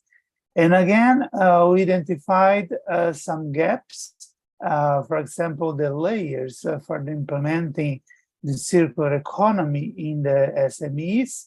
And we also identified another one that is related to how the literature is being stressed according to the data from Scopus. And here you can find the relationships among offers, and we don't have many relationships, as you can see. So it's a growing topic that could be of interest, not only in the business management, but also in the social sciences. Because of what? Because we identified in the main findings, in the preliminary findings, because it's an ongoing research, and we identified that the social dimension of sustainability is not explored in the context of SMEs. And that's why it should be interesting to understand a little bit more going beyond the economics aspects of the circular economy. And here, for example, you can identify that most of the literature in the circular economy and SMEs, they are really recent. And we have from 2016, the starting point of the literature, as you can see in the cluster number two and number 3, for example, that are the clusters devoted to in the literature to be underlining the SMEs and the circular economy. And here we have this turning point that is way more understandable in a way that we can identify that this 2016 is really the year in which we have some literature that is spreading in the field. So we identified these 2 main topics, and also we identified some further developments, especially because most of the literature that is more recent, they are more covering the circular economy aspects than the SMEs, for example. And the nascent stage that is from 2010 up to 2016, we have really some fundamental literature to be revised in future research directions. And one of them is of Ormazabal, for example. Ormazabal is one of the leading authors in the field of circular economy and SMEs, because the studies that were conducted by this researcher, these studies are really interesting because they can provide us a better understanding. So another one is the aspect of understanding the meso level. That is one of the second layer of the circular economy, that is the clusters level. And then I'm conducting another project with a professor of Padova University in Italy also. The first project that I was presenting, it was in Ferrara University and PUC University in Brazil. And here we can find that the clusters are really not stressed in the literature, as you can see, as we were especially addressing also the industrial symbiosis. So what we understand from all these findings, I mean, empirical findings and also the literature analysis, is that the social dimension is totally aside of the discussion in the business management literature. So I believe that in the future, we can find many research directions if we go studying the social dimension of circular economy in the context of SMEs, not only SMEs, but also inside the clusters, because in the preliminary findings of this research in the Padova University, we found that the interactions among the actors in the cluster is really key for sharing the knowledge on circular economy. And this social dimension is really important for leveraging the companies in order to reach the implementation of circular economy strategies inside the companies, for example. I'm going further because I want really to address this topic, because the social dimension is really the point that we need to understand better, because most of the research we have, they are greatly based on the economics, because it's very understandable why they are really interested in that, because they are for-profit companies, and as such, they really need to pay attention to the profits, to the budget, to the profitability of the company. So this is expected. And the other aspect is the environment impacts, greatly because of the reputation, and also identified some actions that are not fully into the sustainability, but also they could be considered more as greenwashing actions. And this could be one concern that we need also to underline for the SMEs companies. We identified greenwashing actions in many big companies, for example. And the social dimension, we have almost nothing. For example, we need to understand a little bit more how the green jobs are addressed by the SMEs or the companies that are really into the circular economy actions, just to give you one idea. We have also how the personnel are acquiring, the personnel of the companies, how they are acquiring the circular competences in order to implement all the needs towards the circularity of the companies, and then achieving the sustainability goals of the SMEs and also to the medium-sized companies. So we have a lot of further research directions in the field that could be a promising research topic. So thank you very much for your attention, and I hope that I'm still on time, and I am at your disposal if you have any other question. Thank you very much for the invitation. Thank you so much. Thank you. And if you have any question from Dr. Firas, so you can come to the Q&A session and you can ask the question. Now we are coming to the Q&A session. And if you have any questions related to other presentations, if you want to discuss something related to the conference, related to the publication or other things, now we are open for the questions. Thank you.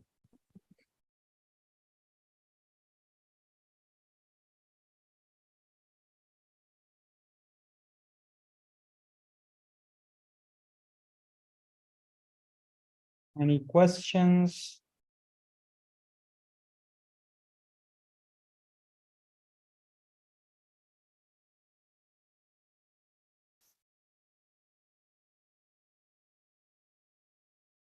Okay.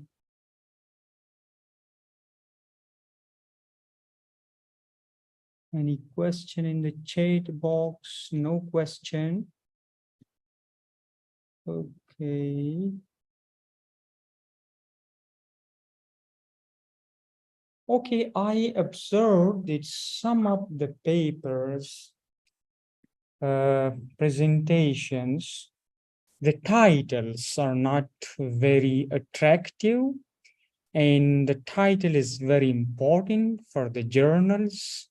So you really need to work on your titles if you want to submit it to the Q1 or the Scopus or Web of Science journal, such as the paper 532, if I'm not wrong. You use the term Ecuador. That's quite a broader term. I don't know what you mean by that. And you need to specify the title in order to be readable and understandable. So title matter a lot in terms of publications, and in terms of acceptance and the desk review and further review process. So this is one of my suggestions for all the presentations. And I want to ask everyone that which journal you want to choose for your paper. Like we have Scopus journals and we have Google Scholar index journals, also index in other important databases. And if you want to go for Google Scholar index journals, such as I'm writing in this shade box, Journal of, what are the key criteria that the Journal of Business Strategy and the Environment is looking at? Okay, Professor Marcus Parasu is a question for you. What are the key criteria that the Journal of Business Strategy and the Environment is looking for? Could you please repeat the question? I think is asking about the criteria of the Journal of Business Strategy and the Environment. Like, yes, yeah, the criteria for submitting the paper or yeah. acceptance or something like that. Yeah, so thank you very much for the question. Yes, we had published it in this reputable journal, as you know, is a journal that has a one impact factor of 13.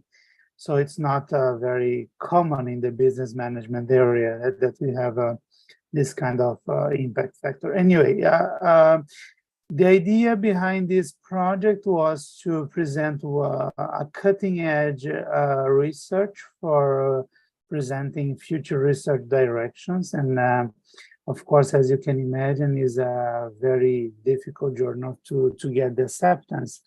And in doing so, we were preparing this paper accordingly, because we really need to submit a very good research for catching the attention of the editors and also the reviewers. We got, I believe, 2 rounds of, yes, it was 2 rounds of R&R, review and resubmit. And we had a lot of modifications, a lot of requests from the reviewers, and hopefully we addressed them all.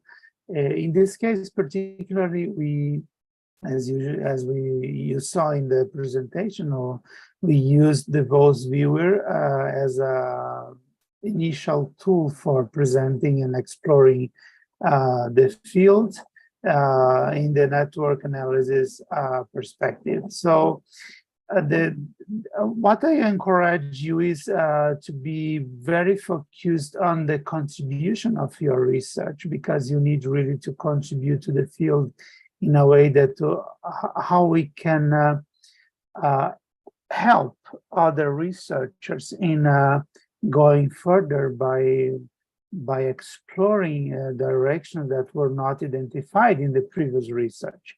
So as you can imagine, is a very tough work for addressing all the research questions and identifying the specific topics to be further developed in the field. As in many of the research, the literature research that we conduct, for example, I forgot the name of, because okay, but anyway, when we are dealing with theoretical papers, it's expected from us that we can contribute to the theory and to contribute to the field in a way that we can propose some further developments, and then contributing to the researchers to uncover some topics that are not fully understandable by the scholars. And that's why, for example, this is one of the most cited paper in the business strategy and the environment in the years 2021 and 22. We were awarded because of that. It was the top cited paper in the journal. And it's expected when you really can show to the readership very interesting contributions for them to go further in the field. As in any field of study, we need really to be concerned on the contribution of the research, not only for the practitioners, but mainly from the theory, what we can learn from the case, from the findings from the paper. Instead, we are only replicating the studies, and this is the #1 reason for getting a rejection for a good journal. So if you are replicating or in a descriptive approach of your research, then probably you're getting a rejection as a result. So you really need to pay attention to that. Thank you so much. I hope Dr. Perasso answered your question. And if you want to ask more, you can open your mic and you can ask, or you can send it in the chat box. Thank you. First of all, thank you, Prof. Shakil, for reading my questions, and also Prof. Perasso for answering my questions, because it always has been my dream to be able to publish in these journals of business strategies and environment. I actually have tried many attempts. I have also submitted a number of times, but often it just get a desk reject. So I actually fulfill the criteria. Sometimes when there's a call or paper, I'm matching the teams. And I have also tried to position my paper where there is contributions. And I was just wondering, is there any other specific criteria? I didn't even get to the reviewer stage. So I just got that desk reject. Thanks, Prof.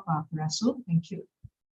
Thank you. And yes, unfortunately, this is true, as we have, for example, the higher is the reputation of the journal, the higher is the probability of getting the rejection. All we scholars, we know that. But I agree that it's not a matter of that your paper must be theoretical or must be empirical for getting the acceptance of a reputable journal. The main point is the quality, the overall quality of your research. If you're doing, for example, that's something, and I am acting as a reviewer of more than 100 journals, and all the papers I receive that are more into, for example, the descriptive, they don't contribute to the field to understand a new phenomenon. Of course, we are rejecting because they are not contributing to our understanding. So you really need to pay attention to which way you are going to contribute to the field, and no matter the field, in which way you're contributing to advancing our knowledge according to the field, and also how your findings or your analysis can modify our knowledge on what we know today. So that's something that you really need to pay attention when you are writing to a reputable journal, and that's why we got the acceptance of this paper. Thank you so much. And there is another question from Dr. Chouet. Is it a common? Your first question is from Iiarp. I will come later to that question, but first is from Professor Perasso. Is it common for high tiers, mean impact journal with no fee, mean close access journal, to take quite long in the process? Yes, yeah, that's very interesting question. For example, I had very interesting experiences. For example, Journal of Cleaner Production. We got 2 papers already published in this journal. It was really fast. We got from the submission to the acceptance less than 6 months, for example. Of course, if it's interesting according to to the editors and the reviewers, and also Sustainable Cities and Society, another very good journal. We are talking about 10 higher impact factor journals. Sustainable Cities and Society was the same. We got the acceptance, I believe, with 5 months, maybe. Of course, we had two rounds of R&R. But what I can say about that, it really depends on the field. For example, we submitted to another journal, one more specific field, and we had already 1 year for just finding the proper reviewers, because the topic is really narrow, and that's one problem sometimes. And yes, that's common and really depends on the basis of each journal. And yes, sometimes we have more faster, like Journal of Mineral Production, and then sometimes we can. Usually, the process, all the process is about 1 year and 3 months to get from the submission to the acceptance. For example, I have one paper that we submitted to Journal of Business Ethics. That is our 8 impact factor journal. We submitted in the last year for about August, I believe. That means we worked in the project about 4 months. We submitted in August. It was about 4 months to the reviewers to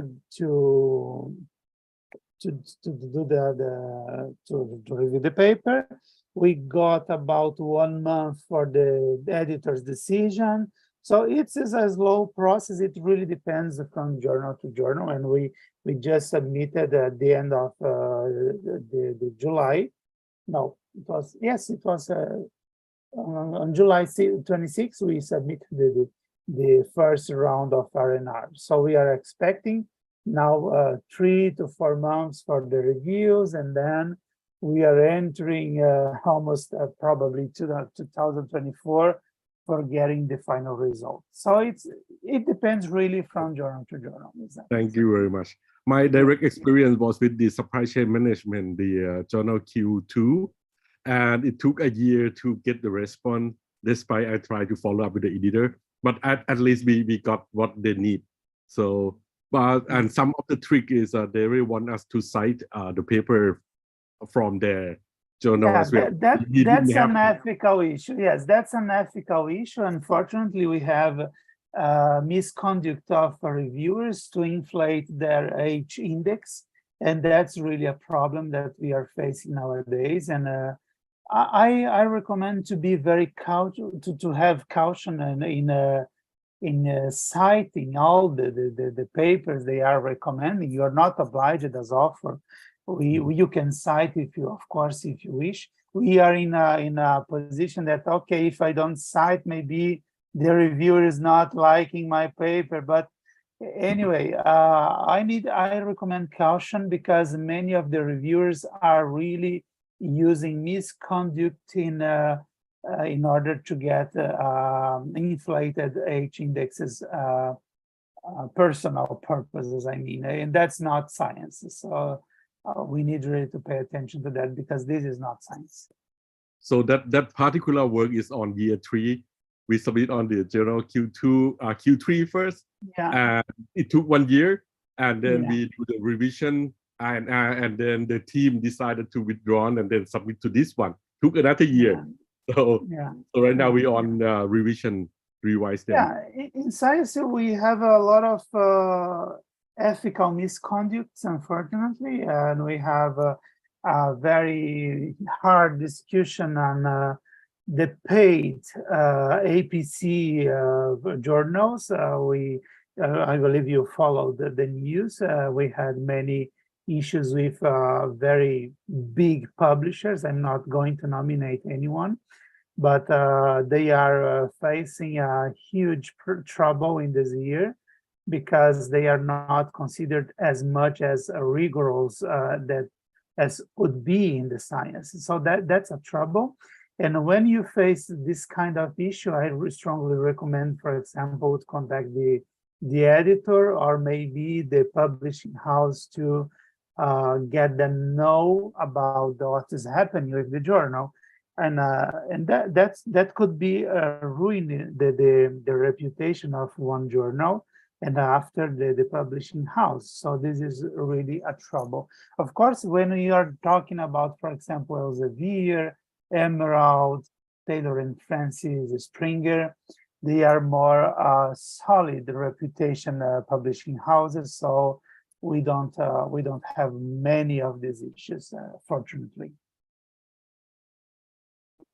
Thank you so much. And you have another question that how does All the questions for me.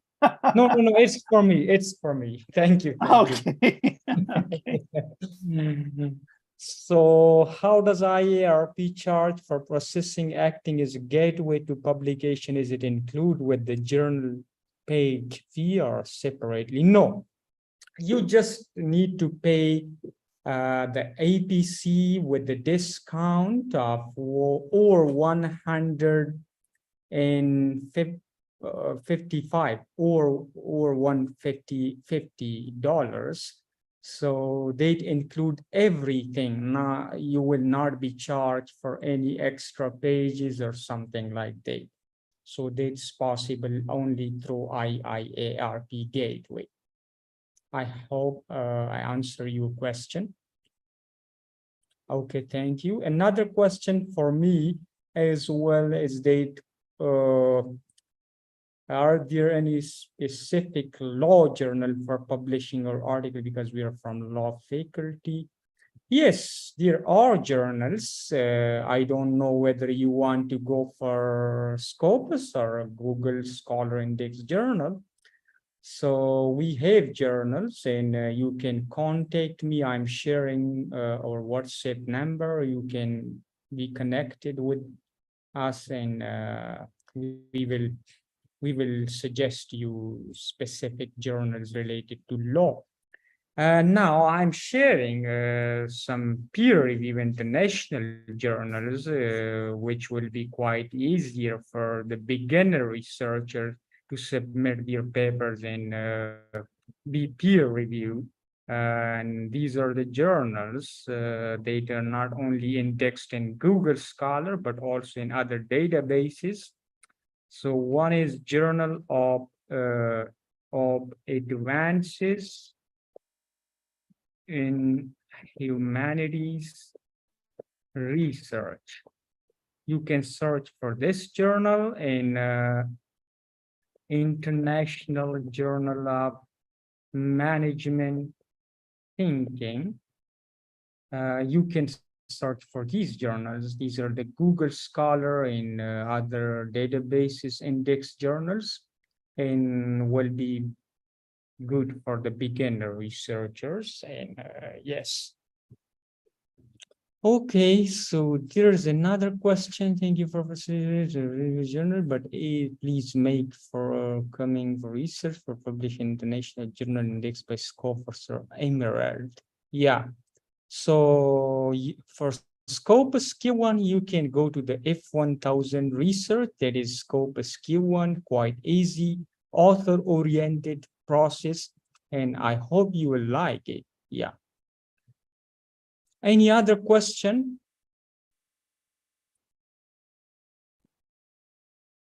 Any other question? Okay.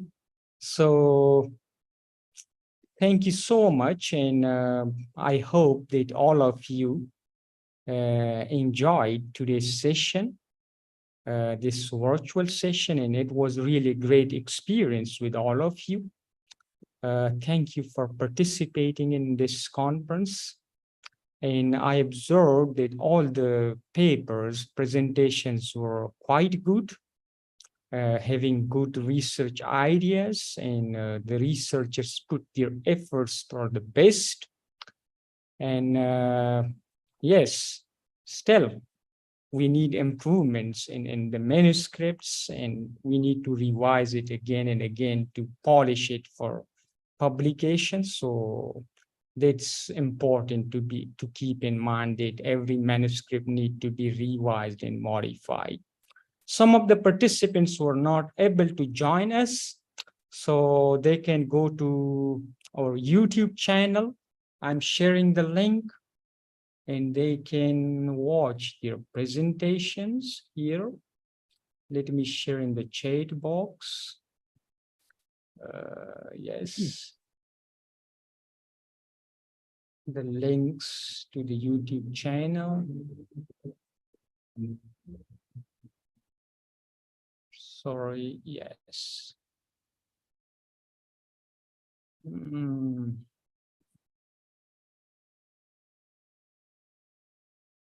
This is the link to the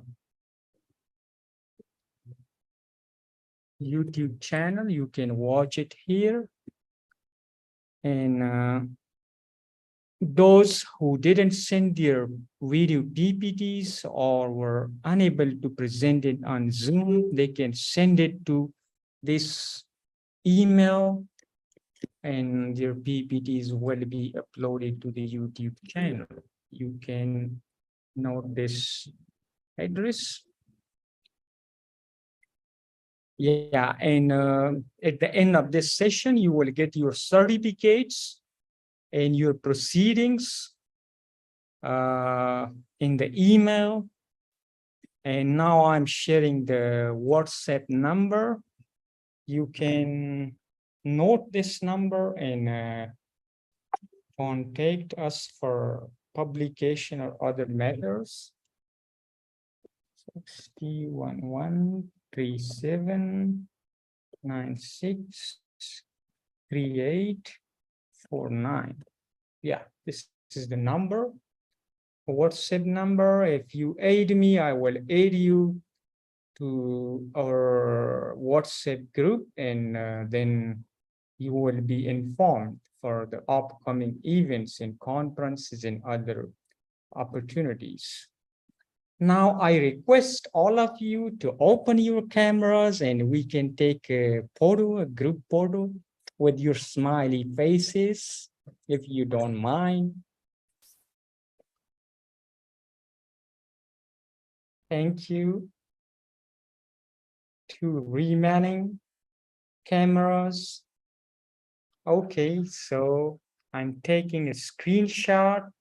1, 2, 3. Thank you so much. Okay. Thank you. So this is the end of this session, and I shared our number, and if you have any further question, you can contact me through this WhatsApp number. Thank you. Bye-bye.